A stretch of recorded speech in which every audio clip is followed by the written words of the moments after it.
an audacious plan had been made to bring two tigresses, T1 and T2, from other reserves into Panna. T1 and T2 were not exactly part of the tiger reintroduction package. They were brought in basically to offset the skewed sex ratio in favor of males. By the time the females entered, T1 and T2, obviously one from Bandhavgarh and another from Kanha, T2 is from Kanha. They entered, whatever available male population was there, they moved out. So then the actual issue of reintroduction came into picture.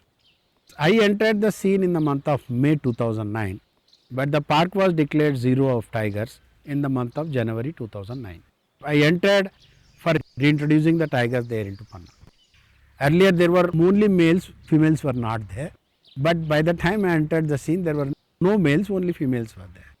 So without a male partner, having to have full population, family of tigers cannot happen. So the first important most issue on technical front is to bring in a male, get him settled inside the park and then ensure that there is a harmony among this new population and they procreate. That was the second technical task.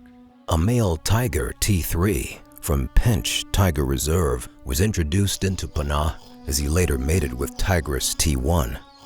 April 16, 2010 marked a landmark date in global tiger conservation. Panna's introduced Tigress T1 gave birth to her first litter of male cubs, a celebratory day as the team's months of intense hard work was paying off.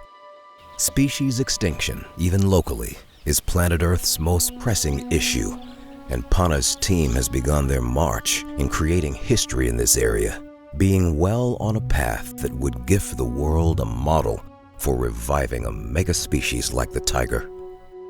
6 months later was cause for further celebration as the second Tigress T2 also gave birth to her first litter of cubs and eventually went on to mother the highest number of cubs amongst the introduced tigresses.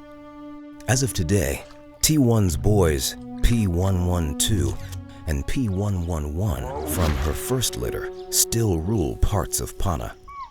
T1 had 2 more litters of male cubs. She then seemed to know that she was getting older and needing her own daughters to replace her, and her 4th and 5th litters were girls.